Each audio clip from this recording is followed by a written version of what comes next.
मिहिर जी, जरा ये साउथ की राजनीति को समझा जाए। पवन कल्याण अभिनेता था, फिल्में करते थे और अभिनेता से वो नेता बन जाते हैं और उसके बाद 100% स्ट्राइक रेट।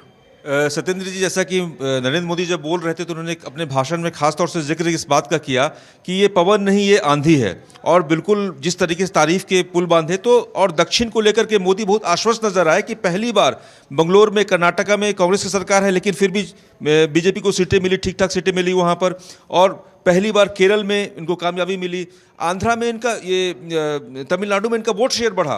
तो मोदी इस बात को लेकर काफ़ी खुश नजर आए। कम से कम बीजेपी जो साउथ में बिल्कुल सिफर मानी जाती थी, वो आज एक मजबूत स्थिति में पहुंचती दिख रही है। इस चुनाव में नहीं हुआ, अगले चुनाव में हासिल कर लेंगे। और जो भविष्य के नेता से आपने चिराग पासवान का जिक्र किया, चिराग पासवान खुद को भी मोदी का हनुमान बताते रहे हैं। और जैसा स्ट्राइक रेट रहा, जैसा आपने खुद बताया कि 5 की 5 सीटें उन्होंने निकाल ली, और ये भविष्य की राजनीति की ओर इशारा है। क्योंकि सबको पता है कि चिराग पासवान नीतीश कुमार से बहुत कंफर्टेबल नहीं है। नीतीश कुमार भी चिराग को लेकर असहज है।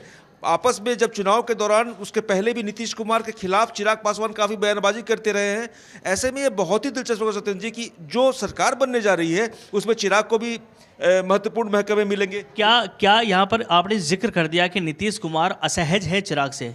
क्या माना जाए कि आने वाले समय में नीतीश कुमार का अल्टरनेट चिराग पासवान हो सकते हैं बिहार की राजनीति में? जिस तरीके से नरेंद्र मोदी लगातार चिराग पासवान को पर्सनली प्रमोट करते रहे हैं, और ये भी ध्यान देने की बात है कि इसके पहले इन्होंने चिराग के चाचा के धड़े को मान्यता दी थी। एनडीए का पार्ट पशुपति कुमार पारस की पार्टी थी, चिराग तब नहीं थे।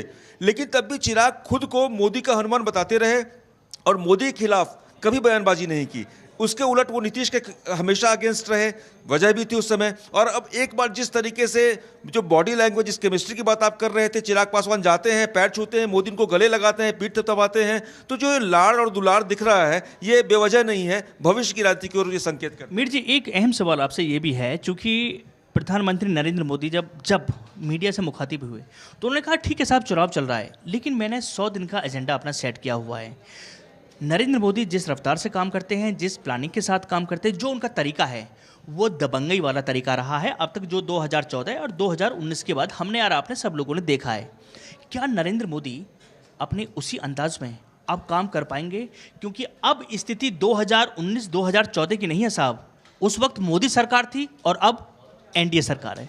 देखिए, जैसा आपने बिल्कुल सही कहा, बदले बदले सरकार नजर आते हैं। तो मोदी जी के बॉडी लैंग्वेज में ये चीज़ दिखा। जैसे आपने सिटिंग पोजीशन का जिक्र किया, बगल में चंद्रबाबू नायडू हैं, उनके बगल में नीतीश कुमार हैं, और आपने ये भी बताया कि वही नीतीश के साथ एक जमाने में मंच तक साझा करने से गुरेज करते थे। आज ऐसी क्या मजबूरी है? और नीतीश कुमार का भाषण बेहद संक्षिप्त था, उसमें भी चुटकी लेने के अंदाज में उन्होंने कहा कि अब तो बिहार के लिए सब कुछ हो ही जाएगा। तो मतलब मैसेज साफ है। जिस तरीके से, तो कहीं ना कहीं गठबंधन सरकार है तो कंप्रोमाइज़ तो करने पड़ते हैं। सत्येंद्र जी, आप भी जानते हैं कि पॉलिटिक्स जो है संभावनाओं का खेल है। इसमें कब कौन सा संभावना हिट हो जाए, कब कौन सा मिस हो जाए, कह नहीं सकते। फिलहाल स्थिति बड़ी अच्छी लग रही है, कोजी पिक्चर है, एक फोटो ऑफ हुआ, सब लोग खुशी खुशी गले मिल रहे हैं।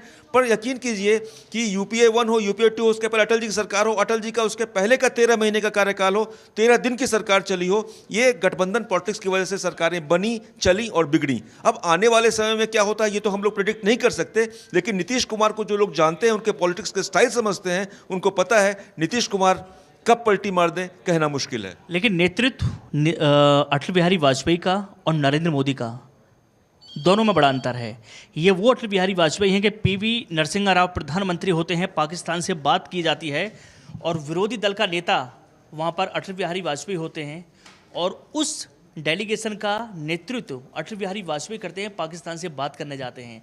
तो अटल बिहारी वाजपेयी और नरेंद्र मोदी के नेतृत्व में कितना अंतर आप देखते हैं? देखिए, अटल जी के बारे में सबको पता था कि वो एक जन्मजात स्टेट्समैन की उनकी स्थिति थी। एक उदारवादी थे, कवि हृदय थे और अजात शत्रु थे। उनका कोई विरोधी और दुश्मन नहीं था। हर एक पार्टी में चाहे कोई भी राइवल हो, आज तक अटल बिहारी वाजपेयी के बारे में निजी रूप से किसी ने कमेंट नहीं किया। लेकिन मोदी जी के नेतृत्व का स्टाइल थोड़ा डिफरेंट है, तरीका अलग है। शायद पीढ़ियों का थोड़ा बहुत फर्क हो और जनरेशन का फर्क हो, शायद मुझे ऐसा लगता है। पर मोदी जी का जो स्टाइल है वो हॉलमार्क है कि वो अपने हिसाब से चीज़ों को चलाना चाहते हैं।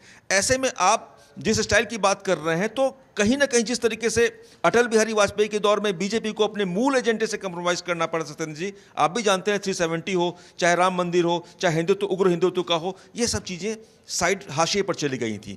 तो मुझे लगता है कि मोदी 3.0 सरकार तो बनेगी, नंबर इनके पास से निश्चित रूप से बनेगी, लेकिन ये सरकार शुरुआत तो हो ही गई है। अग्निवीर का हाल देख लीजिए, यूसीसी का हाल देख लीजिए, वन नेशन वन इलेक्शन का भी मामला आएगा, जातिगत आरक्षण जो जनगणना है उसको लेकर बात आएगी, इस स्पेशल स्टेटस को लेकर के बात आएगी।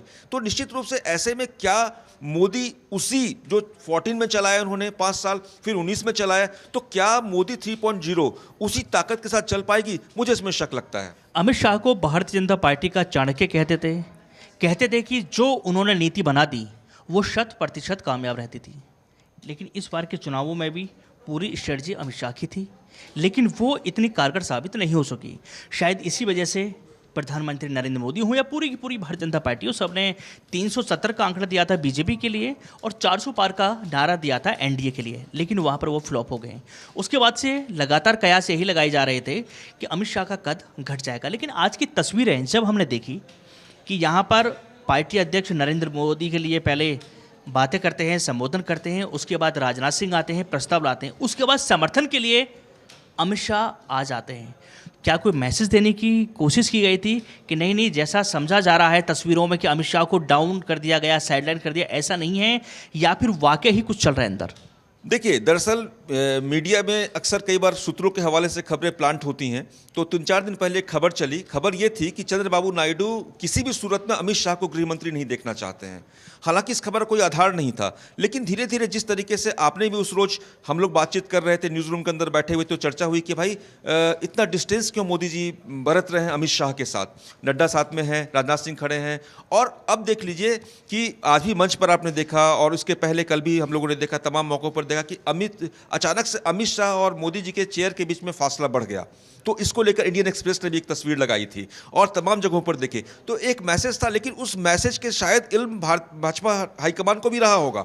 यही वजह है कि आज प्रस्ताव रखते हैं राजनाथ सिंह, उसका समर्थन करते हैं अमित शाह दूसरे नंबर के नेता, और तीसरे नंबर पर फिर नितिन गडकरी आते हैं। यानी कि मोदी कहीं ना कहीं ये मैसेज देने में है कि अमित शाह उनके विश्वस्त थे, हैं और रहेंगे।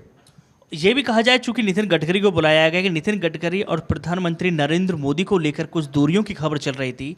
लोग ये भी कह रहे थे कि चूंकि गडकरी आरएसएस के बेहद करीबी माने जाते हैं और शायद नरेंद्र मोदी को पसंद कम करने लगा है आरएसएस, और ये मैसेज देने की कोशिश की गई है कि शायद अब नरेंद्र मोदी और नितिन गडकरी के बीच कोई दूरी नहीं है, वो खुद उसका अनुमोदन कर रहे हैं नितिन गडकरी। देखिए, गडकरी जी के बारे में जहाँ तक है, गडकरी जी की छवि जो है एक ऐसे प्रोग्रेसिव काम करने वाले नेता के तौर पर रही, मंत्री के तौर पर रही, कुशल प्रशासक की रही है कि आज हम लोग कहीं भी गाड़ी से जाते हैं इस देश के उस कोने से उस कोने तक, तो नितिन गडकरी का नाम खुद ब खुद आता है और हर एक आदमी तारीफ करता है। तो गडकरी की इस पॉपुलरिटी से शायद सरकार में बहुत लोग कंफर्टेबल नहीं रहे होंगे, हालांकि ये कयास है। दूसरी बात है, गडकरी नागपुर से जीत कर आते हैं, संघ से उनके बहुत करीबी रिश्ते रहे हुए हैं और अभी भी बहुत संघ का बिल्कुल वो विश्वास उनके पास है।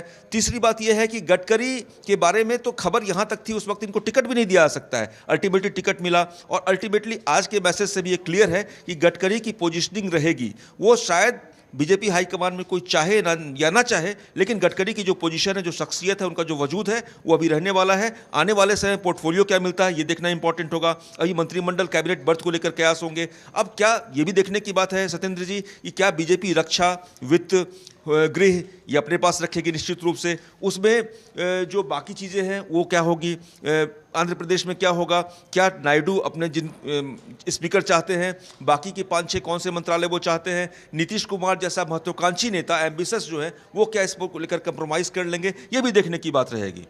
22 राज्यों में एनडीए की सरकार है, एनडीए के मुख्यमंत्री, उप मुख्यमंत्री हैं। आज की इस बैठक के दौरान भले ही ये संसदीय दल की बैठक थी, लेकिन यहाँ पर एनडीए शासित सभी राज्यों के मुख्यमंत्री, उप मुख्यमंत्री वो भी यहाँ पर मौजूद रहे। क्या कहा जाए कि बीजेपी की तरफ से ये विपक्ष के लिए एक शक्ति प्रदर्शन था, ये कह देना कि 22 राज्यों में एनडीए की सरकार है और हम यहाँ पर डटकर सरकार चलाएंगे। देखिए, आज का जो जमावड़ा था वो तो एक संवैधानिक तकाजा का हिस्सा था कि एनडीए की संसद नए सांसदों की बैठक होनी थी, वो बैठक हुई। लेकिन इस बैठक के इतर एक मैसेज देने की कोशिश थी, क्योंकि इंडिया में एक जश्न का माहौल, इंडी गठबंधन में एक जश्न का माहौल था। वो लोग ऐसे प्रेजेंट कर रहे थे कि हम हार कर भी जीत गए। तो आज जो पूरा का पूरा एक प्रोग्राम का स्ट्रक्चर रहा, जिस तरीके से शक्ति प्रदर्शन हुआ, वो निश्चित रूप से एक पैगाम है। वो पैगाम इंडी अलायंस के लिए है। और पूरे भाषण के दौरान मोदी जी ने भी इस बात को कई बार कहा कि भाई विपक्ष में संस्कार नहीं है, और तमाम तरीके से उन्होंने हिट किया, नाम नहीं लिया, लेकिन निशाने पर इंडी अलायंस था। तो ऐसे में निश्चित रूप से एक बहुत बड़ा एक कोजी पिक्चर दिखाया गया है, एक फोटो अपॉर्चुनिटी, फोटो ऑप जिसको बोलते हैं, वो प्रेजेंट किया गया है, जिसमें मैसेज ये है कि हम साथ साथ हैं और हम जीते हैं। और जीते हैं, इवन सोचिए प्रधानमंत्री जब ये बोलते हैं कि कांग्रेस का 14 का आंकड़ा जोड़ लीजिए, कांग्रेस का 19 का आंकड़ा जोड़ लीजिए और कांग्रेस का 24 का आंकड़ा जोड़ लीजिए, इन तीनों को मिला दीजिए तो भी 240 से कम सीटें आई। मैसेज साफ है कि बीजेपी जीती है और एनडीए जीता है। आज़ादी के बाद पंडित जवाहरलाल नेहरू ऐसे प्रधानमंत्री थे जिन्होंने तीसरी बार शपथ ली थी, जो 3 बार भारत के प्रधानमंत्री रहे 1962। और शायद यही वजह थी कि आज उस बात का जिक्र खुद बीजेपी अध्यक्ष जेपी नड्डा ने भी किया कि जवाहरलाल नेहरू के बाद 1962 के बाद ये दूसरा मौका है कि जब कोई एक नेता लगातार तीसरी बार शपथ लेने के लिए जा रहा है। क्या कहा जाए कि ये उस रिकॉर्ड को तोड़ने की भी तैयारी थी। देखिए, अक्सर क्या होता है कि इतिहास को देखने का नज़रिया वर्तमान से तय होता है। तो नेहरू एक ऐसे आइकनिक फिगर रहे हैं जिनको चाहकर भी सरकारें जो ही पक्ष में आई, उस नाम को 2-3 नाम ऐसे रहे जिनको कभी मिटा नहीं सकती, महात्मा गांधी हो चाहे नेहरू हों। उस विरासत से आप नई विरासत क्रिएट करते हैं, तो बीजेपी का एक नया नैरेटिव है कि, लेकिन हमें ये भूलना नहीं होगा कि जब नेहरू जब भी तीसरी बार बने तो उनके पास नंबर्स ज़्यादा थे। सत्येंद्र जी, इनके पास 240 है, नेहरू जी इससे कहीं ज़्यादा नंबर सरकार उन्होंने बनाई थी। ये बुनियादी फर्क तो है, लेकिन सरकार इनकी बन रही है, इतिहास इनका भी नाम दर्ज करेगा, ये भी तय है।